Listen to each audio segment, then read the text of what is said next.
दर्दनाक खबर आपको हम बता दें, राजस्थान के जालौर में रेतीले टीलों के बीच कई किलोमीटर तक पैदल चली एक 6 साल की बच्ची की प्यास से तड़प तड़प कर मौत हो गई। आपको बता दें, यह मामला रानीवाड़ा इलाके का बताया जा रहा है। वीरान रेत के टीलों से होकर बच्ची नानी के साथ अपने घर जा रही थी। बस या दूसरा कोई साधन वहां पर मौजूद नहीं था, जिस वजह से दोनों को मजबूरन पैदल जाना पड़ा। लॉकडाउन से गाड़ियां बंद थी। इस दौरान एक बूंद पानी नसीब नहीं हुआ और 6 साल की अंजलि की मौत हो गई।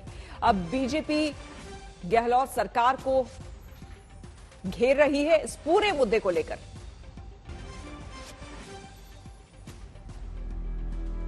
पैंतालीस डिग्री की तपती गर्मी में जब प्यासे को पानी ना मिले तो वही होता है जो इस मासूम के साथ हुआ है। इस रेगिस्तान में पानी के बगैर एक मासूम को तड़प तड़प कर दम तोड़ना पड़ गया। ये भीड़ उसी मासूम की मौत पर जुटी है। ये 2021 का भारत है और ये अशोक गहलोत के राजस्थान की कहानी है। जरा सुनिए कि 6 साल के मासूम की प्यास ने क्या हालत कर दी कि उसे प्राण गंवाना पड़ गया। बहुत ज्यादा पानी की कमी हो गई और इसी कारण से वो पहले ही शॉक में जाके अरेस्ट में आ चुकी थी। तो मुझे जो मेरे नज़रिए में जो लगा उसकी डेथ का रीज़न यही है कि बहुत ज़्यादा डिहाइड्रेशन हो गया था, इस कारण से ऐसा हुआ। और हमारे जिस कंडीशन में लेडी आई थी उसको हमने ट्रीटमेंट किया और लेडी मृत्यु थी। इस बदहवास महिला को देखिए। 60 साल की उम्र में इस बुजुर्ग महिला को अपनी नजरों के सामने अपनी मासूम नातिन को पानी के लिए तड़प कर मर जाने के सदमे से गुजरना पड़ा। पूरी कहानी यह है कि नानी और नातिन जालौर के सिरोही से रानीवाड़ा लौट रही थी। करीब 22 किलोमीटर की दूरी पैदल सफर करने की मजबूरी, जून की जानलेवा गर्मी और लॉकडाउन का सन्नाटा। रास्ते में न खाना मिला, न जान बचाने वाले पानी का इंतजाम हो पाया। नानी की जान जाते जाते बची तो बच्ची को प्यास से जान गंवानी पड़ गई। अच्छा, पानी रे ढुकड़ा किए जो गतु बेटा बेहोश हुए। अच्छा, हाँ हाँ हाँ, अच्छा बेटा दी बचा कोई ठा नहीं। बरोबर। पानी के बिना मौत से ये सवाल उठता है कि ये कैसी तरक्की है जहां पानी के बगैर जान हाथ से फिसल जाती है। केंद्रीय मंत्री प्रकाश जावड़ेकर ने सीधे सीधे राजस्थान की गहलोत सरकार पर सवाल उठा दिया है। जावड़ेकर ने ट्वीट कर कहा है, 9 घंटे तक पीने का पानी न मिलने के कारण हुई एक बच्ची की मृत्यु बेहद शर्मनाक घटना है। इसके लिए राजस्थान सरकार जिम्मेदार है। सोनिया, राहुल, प्रियंका अब चुप क्यों हैं? एक महिला, अधेड़ महिला अपने पीहर जाती है और अपनी नातिन को साथ ले जाती है और प्यास के कारण वो रास्ते में दम तोड़ देती है। हम कल्पना नहीं कर सकते कि उस 60 वर्षीय महिला की 6 वर्षीय नातिन इस तरीके से दम तोड़ देती है प्यास के अभाव में। ये उस सरकार के मुंह पर तमाचा है जो सियासी ढोंग करती है, दावा करती है, लेकिन मुझे लगता है ये सभ्य समाज के लिए, उन्हीं सरकारों के लिए एक बड़ा सबक है कि किस तरीके से मानवता दम तोड़ रही है। ये घटना उस दौर में हुई है जब देश कोरोना से जूझ रहा है। करोड़ों लोगों तक टीके पहुंचाने का महाअभियान चल रहा है। लेकिन एक सच ये भी है कि आज भी पानी के अभाव में मौत हो रही है। राजस्थान के जालौर जिले में एक 6 वर्षीय की बच्ची की मौत इस वजह से हो जाना कि उसके पास पीने का पानी नहीं था। इससे ज्यादा दर्दनाक क्या हो सकता है? इस घटना को लेकर अब प्रदेश में विपक्ष ने आक्रामक तेवर अपना लिए हैं, तो दूसरी तरफ प्रदेश की अशोक गहलोत सरकार सफाई देती फिर रही है। कैमरा पर्सन निखिल शर्मा के साथ देवंकुर वधावन, जयपुर, आज तक।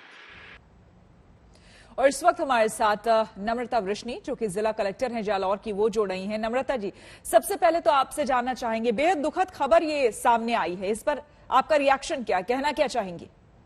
देखिए, ये घटना वाकई काफी दुखद है। इसमें हमारे पास उस दिन ही 6 तारीख को जब ये घटना है, तो जब गांव के लोगों ने ये देखा तो लोगों ने हमारे पास फोन भी आया था और प्रशासन की तरफ से और पुलिस और लोग वहां पहुंचे थे। पर जब तक लोगों ने उन्हें देखा तो इसमें थोड़ी देर हो गई थी। इसमें इशू ये है कि वहां पर जो वहां के आम लोग हैं, वहां जो लोग रहते हैं, वहां के कल्चर है, लोग पैदल चलते हैं, मतलब थोड़ा दूर वो उन रेतीले रास्तों में जाते हैं, पर आमतौर पे लोग अपनी सुविधा पानी का अरेंजमेंट करके जाते हैं।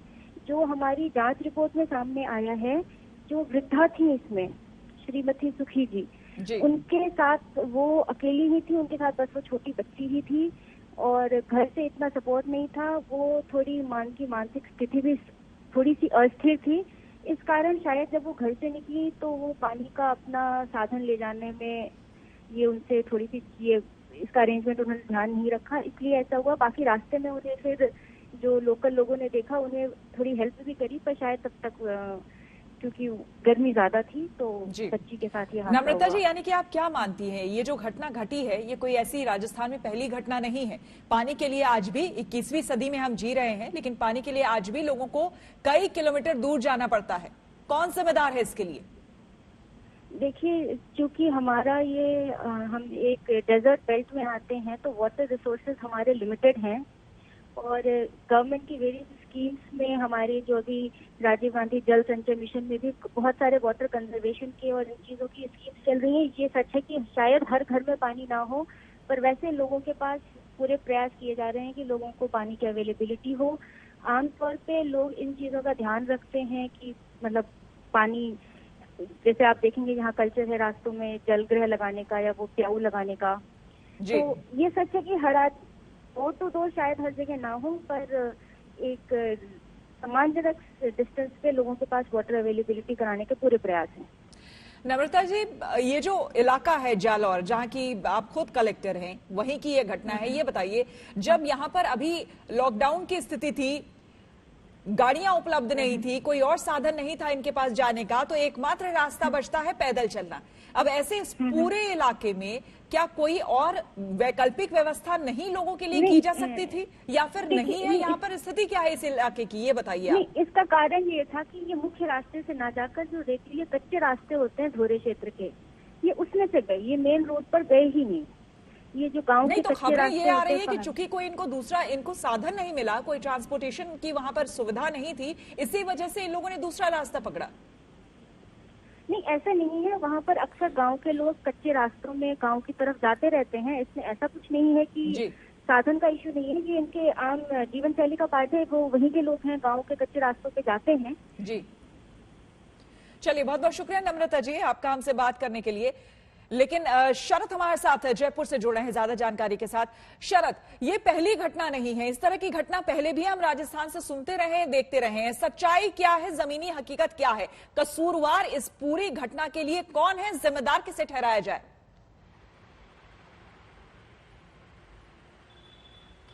देखिए, इसमें कई तरह की पेच है श्वेता। अब छोटी बच्ची थी, कानून इतना बनाया गया नाता प्रथा का, फिर भी उसकी माँ उसको छोड़ के चली गई, किसी दूसरे व्यक्ति के साथ नाता बैठा दी गई उस बच्ची का, और जो नानी बुजुर्ग थी उसको भार आ गया। तो नाता प्रथा जैसा दंश जो है, सरकार इस पर कोई काबू नहीं कर पा रही, इसलिए उस बच्ची के पास माँ बाप नहीं थे। पहली तो ये समस्या है। दूसरा, नानी जो लेकर वो गई, वो 22 किलोमीटर का रास्ता छोड़कर 15 किलोमीटर के रास्ते से जब गाँव वाले आते जाते हैं, जालोर जिले से सिरोही जिला, 2 जिलों के बीच का है, एक जिले का मामला नहीं है। ये जालोर डानीवाड़ा में पड़ता है और सिरोही से वो आ रही थी। तो जब इस तरह के रास्ते गांव में पड़ते हैं तो कम से कम सरकार को इस गर्मी में प्याऊ की व्यवस्था हो, जलाशय की व्यवस्था हो, इंसान क्या जानवर के लिए भी रखना चाहिए। इसलिए इस तरह से हम सहमत नहीं है कि रास्ते में हर कोई पानी लेकर जाए। हाँ, ये ठीक है, रेगिस्तान में लोग पानी लेकर चलते हैं साथ में, लेकिन अगर कोई ज्यादा बुजुर्ग है, मानसिक स्थिति ठीक नहीं है, साथ में बच्ची है, तो राजस्थान में अमूमन सरकार के पास जो मंत्रालय है, उस मंत्रालय में जलदाय मंत्रालय का काम ही यही है कि रास्ते में टांके बनाए जाते हैं और पानी बनाए जाते हैं। क्योंकि अमूमन राजस्थान में लोग भटक जाते हैं, तो भटके तो कम से कम प्यास से मरे नहीं। इसलिए अब इस पर सरकार को ये सोचना चाहिए, या फिर विपक्ष को भी, राजनीति ना हो, हकीकत में ग्राउंड लेवल पे जो काम करने की जरूरत है वो काम हो, ताकि इस तरह की घटना दोबारा ना सुनने और देखने को मिले। रुक करेंगे हम अगली खबर का और अब बात करेंगे अखिलेश यादव की। भूले नहीं होंगे आप, अखिलेश यादव ने देसी वैक्सीन को बीजेपी का टीका बताने ना लगाने की बात कही थी। उन्होंने कहा था कि ये बीजेपी का टीका है, इसलिए वो वैक्सीन नहीं लगवाएंगे। लेकिन आज अखिलेश का सुर बदल गया है, उन्होंने इसे बीजेपी का टीका बताया और खुद टीका लगवाने की बात कही। आखिर अखिलेश के हृदय परिवर्तन का राज क्या है, देखिए।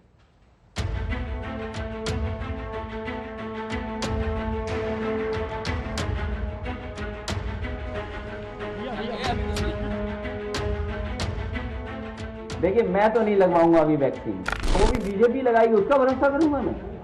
अरे जाओ भाई। कोरोना वैक्सीन पर अखिलेश का हृदय परिवर्तन हो गया।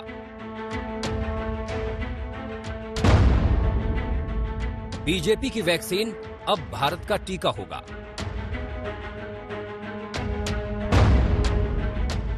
वैक्सीन पर 5 महीने बाद जागा अखिलेश का भरोसा।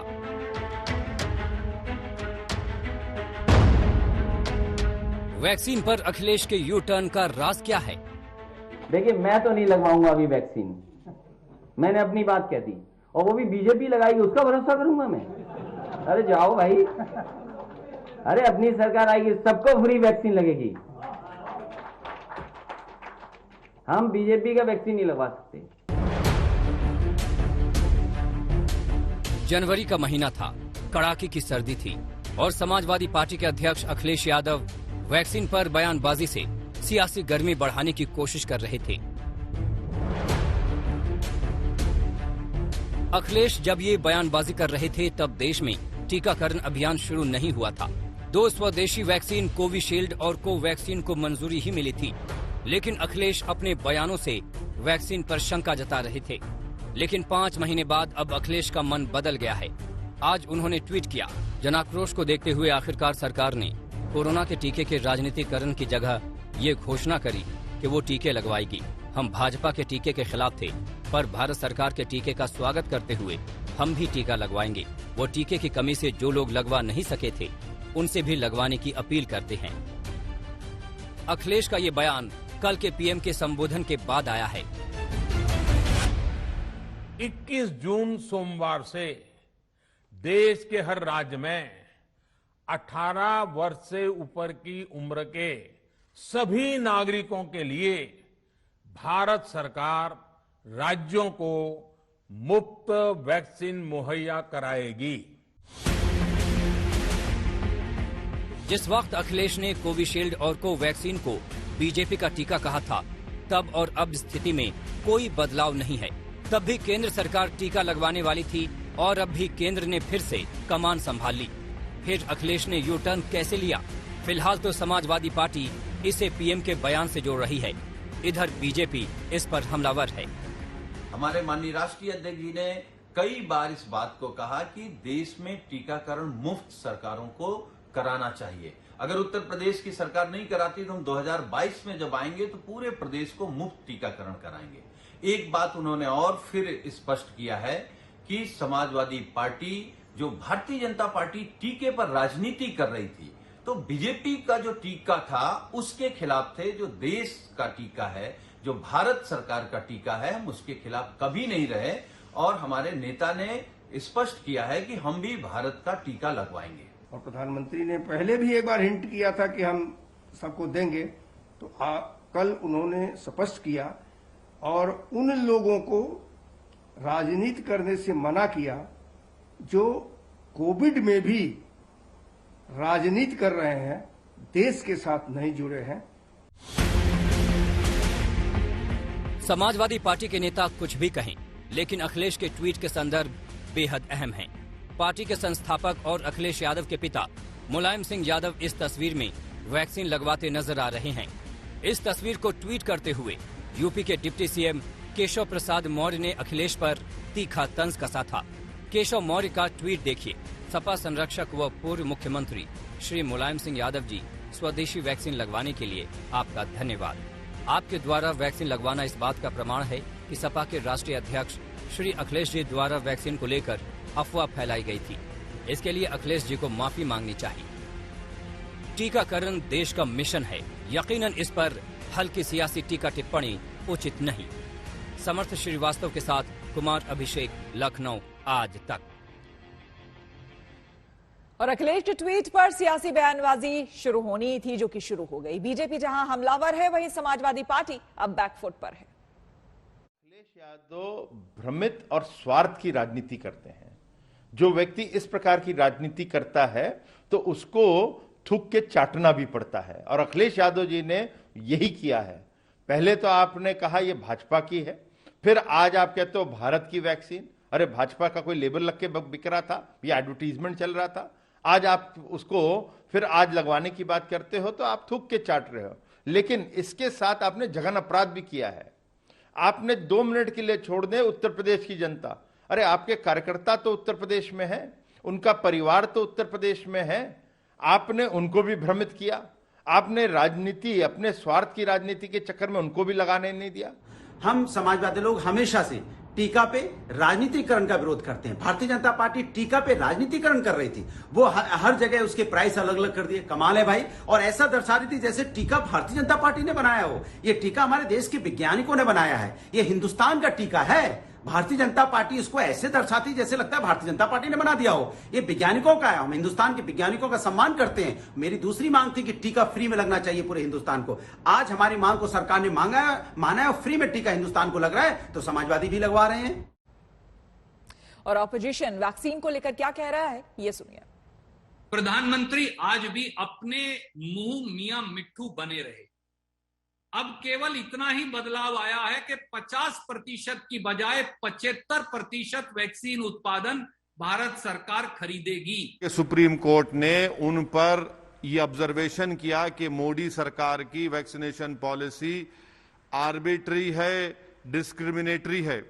तो सुप्रीम कोर्ट को जवाब देने से पहले प्रधानमंत्री देश सभा में आकर सुप्रीम कोर्ट के ऑब्जर्वेशन की रोशनी में अपने वैक्सीनेशन पॉलिसी को उनको यू टर्न लेना पड़ा।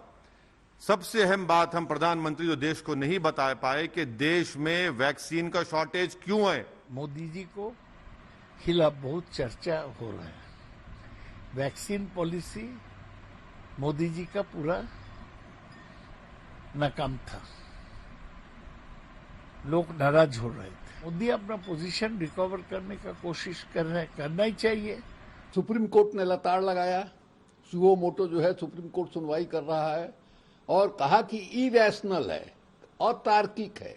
कैसे भाई इस तरह से दाम का ये हो सकता है? आप निजी कंपनियों को दे रहे हैं, डिसाइड करें कि उनके प्रोडक्ट का क्या है।